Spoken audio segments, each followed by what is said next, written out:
नमो नमः। अभिवादयामस्मि गजलिङ्गपात्र केन्द्रीय संस्कृत विश्वविद्यालये संस्कृतशास्त्रे परिसरे अध्ययनरता।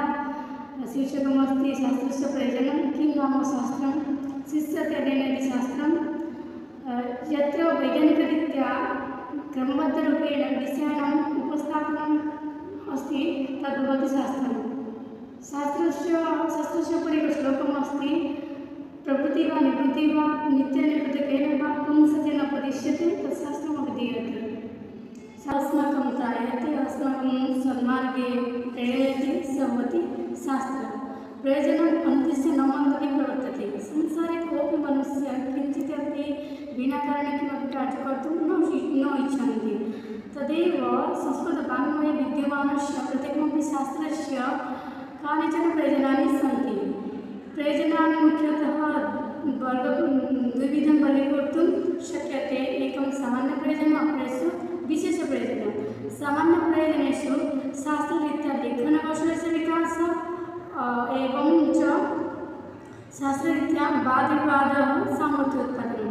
विशेषप्रयोजनेषु भवति धर्मार्थकामोक्षप्रभृति च पुरुषार्थचतुर्वर्ग फलप्राप्ति एवं तार्किकशक्तिः विकासः भौतिकशक्तेः उन्नति स्मृतिशक्तिः वर्धते एवं च शास्त्रीयग्रन्थानां संरक्षणम् एतत् सर्वं भवति विशिष्टप्रयोजनं। पुनश्च संस्कृतवाङ्मये अष्टादशविद्यार्थेषु अपि शास्त्राः सन्निहिताः। अङ्गानि चत्वारः मीमांसाविस्तारः धर्मशास्त्रपुराणस्य विधेयता चतुर्दशः। आयुर्वेद धनुर्वेद गान्धर्ववेदश्चेति त्रयः अर्थशास्त्रं जगतं च विधेयता अष्टादश। तेषु व्याकरणं प्रमुखम्। आचार्य विश्वनाथ कविराजः स्वकीय साहित्यग्रन्थे सुकुमारमति नाम कृते चतुर्वर्ग फलप्राप्ति इति अनुद्दिश्य एकं श्लोकः कथयति यत् चतुर्वर्गः फलप्राप्तिः सुखादल्पाध्यायमपि काव्यदेव यतस्तेन तत्स्वरूपं निरूप्यते। एतस्य अनन्तरं काव्यालङ्कारभामहेन स्वकीयग्रन्थे अपि काव्यस्य प्रयोजनविषये कथितमस्ति यत् धर्मार्थकामोक्षेषु वैचित्र्यं कलासु च करोति इति प्रीतिः च साधकाव्यनिषेवणम्।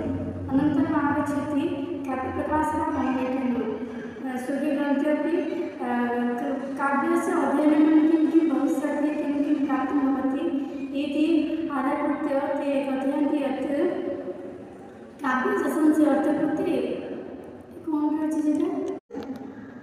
व्यवहारविधि शिवक्षते सद्यपरिनिवृत्तये कान्तात्समृद्धतया उपदेशः युज्यते। अर्थात् उत्तमकाव्यस्य अध्ययनेन जगति काव्यमाध्यमेन यशप्राप्ति अर्थप्राप्ति भविष्यति। अनन्तरं व्यवहारे परिवर्तनम् आगच्छति। अनन्तरं शास्त्रस्य अध्ययनेन सम्पूर्णजगति स्वस्य आधिपत्य यश ख्याति च उत्तरोत्तर उन्नति भविष्यति। अनन्तरं दर्शनं भवति। दर्शनस्य अध्ययनेन अध्ययनेन दुःखस्य निवृत्ति एवं अनन्तसुखप्राप्ति भविष्यति। यत्र परमाणुमाध्यमेन जीवजगतस्य सृष्टिविषये वर्णितमस्ति। पुनश्च दर्शनदृश्यतेन इति दर्शनं यत्र एकवस्तुनः आध्यात्मिकतयाः दुःखनिवृत्तये विभिन्न उपायः वर्णितमस्ति। तत्र दर्शनविषये पुनश्च दुःखत्रयस्य विनाशविषये वर्णितम् अस्ति। धन्यवादः।